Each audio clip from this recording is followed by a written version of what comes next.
तो हेलो दोस्तों, कैसे हैं आप सब। उम्मीद है आप अच्छे ही होंगे।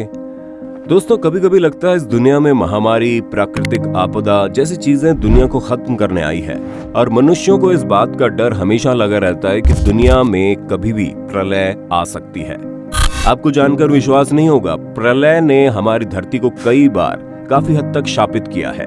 लेकिन दोस्तों, अगर आपको पता चले कल प्रलय होने वाला है तो आप क्या करेंगे? मैं तो सबसे पहले खूब सारा मनपसंद खाना खाऊंगा और दोस्तों के साथ पार्टी करूंगा। पर दोस्तों, क्या आप जानते हैं हमारी इस धरती का जन्म भी कई प्रलय की वजह से ही हुआ है।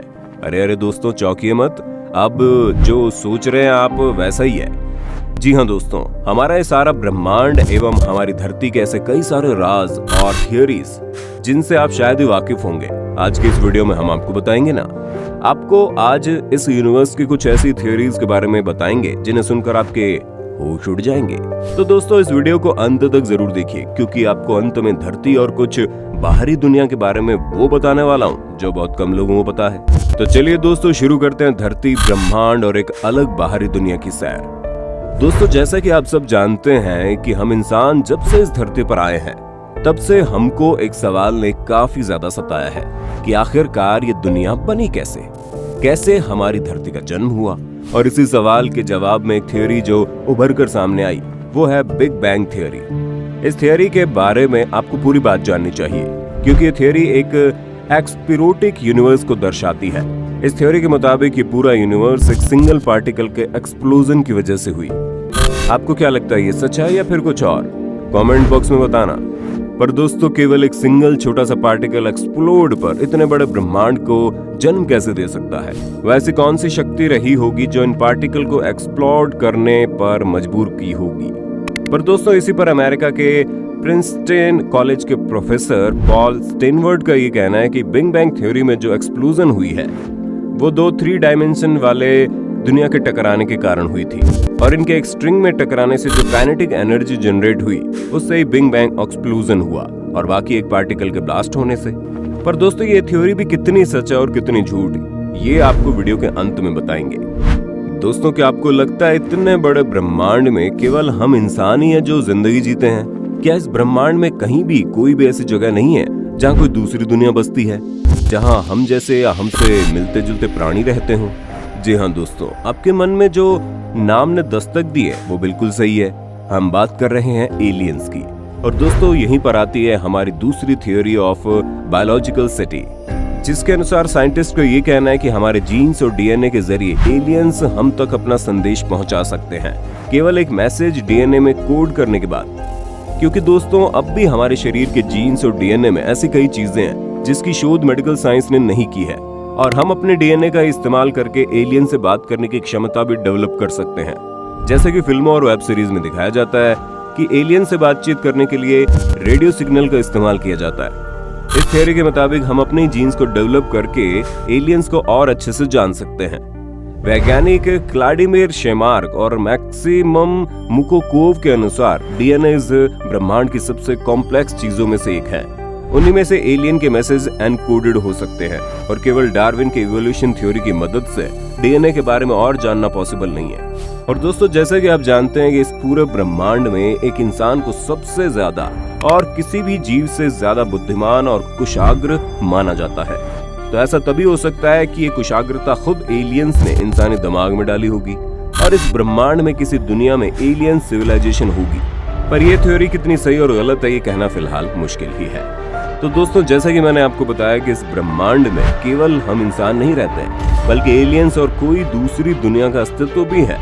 ठीक उसी तरह हमारे यूनिवर्स की तरह इन्फिनिट विभिन्न प्रकार के और भी यूनिवर्स हैं जो एक दूसरे से आपस में इंटरकनेक्टेड है। और यहीं पर आती है हमारी अगली थ्योरी, मल्टीवर्स थ्योरी। इस थ्योरी के अनुसार हर एक यूनिवर्स एक दूसरे के पैरेलल तो है, पर सभी एक दूसरे से इंटरकनेक्टेड रहते हैं।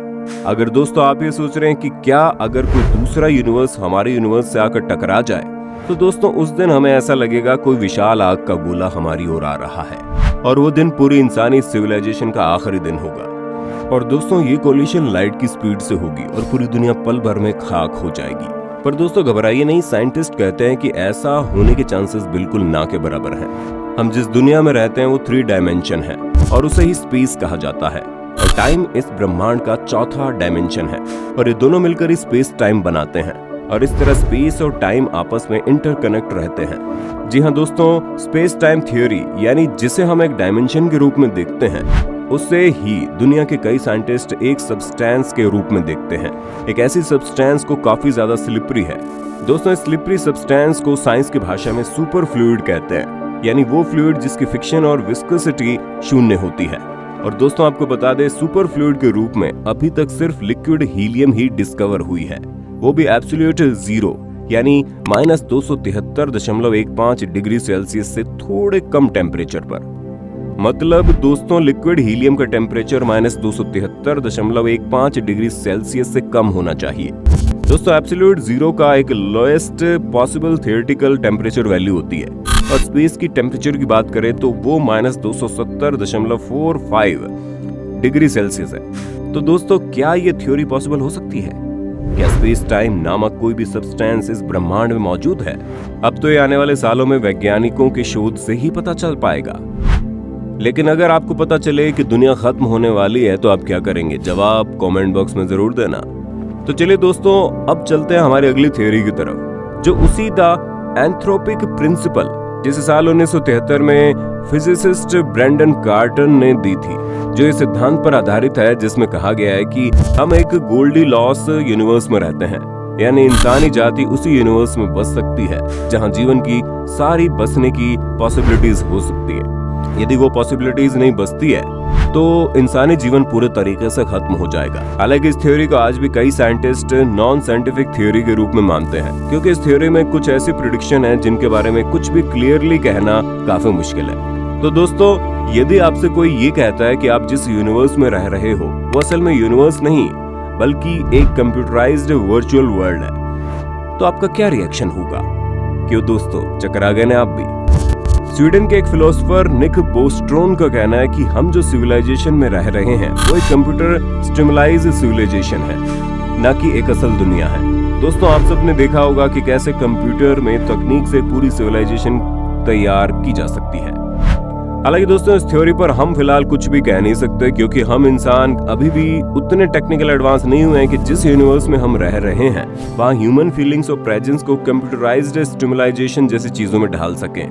तो दोस्तों, अब हम जो थ्योरी आपको बता रहे हैं वो एक ऐसी हाइपोथेटिकल थ्योरी है जो न्यूटन के लॉस में कुछ छोटे मोटे चेंजेस कर गैलेक्सी और यूनिवर्स की प्रॉपर्टीज को समझने की कोशिश करती है, और इस थ्योरी का नाम है मॉन्ड यानी मॉडिफाइड न्यूटोनियन डायनामिक्स।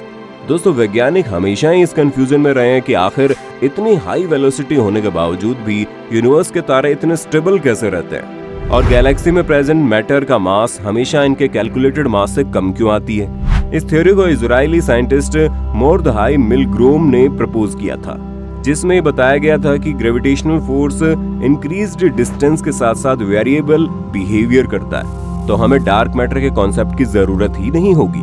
दोस्तों, यदि इसे आसान शब्दों में समझा जाए तो किसी भी दूर दराज ऑब्जेक्ट के ग्रेविटेशनल इफेक्ट को कैलकुलेट करते समय कई बैरियर सामने आते हैं। मोर्दहाई मिलग्रोम ने अपनी रिपोर्ट में कहा है कि किसी गैलेक्सी के आउटर रीजन में स्थित स्टार्स के लिए अगर हम सेंटर से लगने वाले ग्रेविटेशनल फोर्स को सेंट्रीपिटल एक्सप्लोरेशन का स्क्वायर का प्रोपोर्शनल मानेंगे तो हम उन पर ग्रेविटेशनल फोर्स के इफेक्ट को ज्यादा अच्छे से समझ पाएंगे।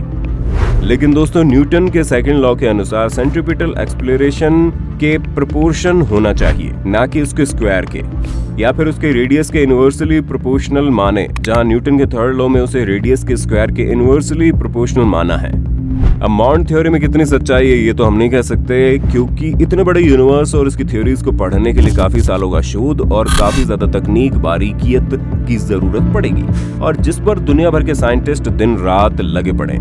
तो दोस्तों, आप इन सब थ्योरीज पर क्या सोचते हैं हमें नीचे कमेंट बॉक्स में जरूर बताइए, और ये वीडियो आप अपने दोस्तों और परिवार वालों के साथ शेयर कर देना ताकि वो भी हमारे यूनिवर्स के इस अनूठे थ्योरीज के बारे में जान पाएं।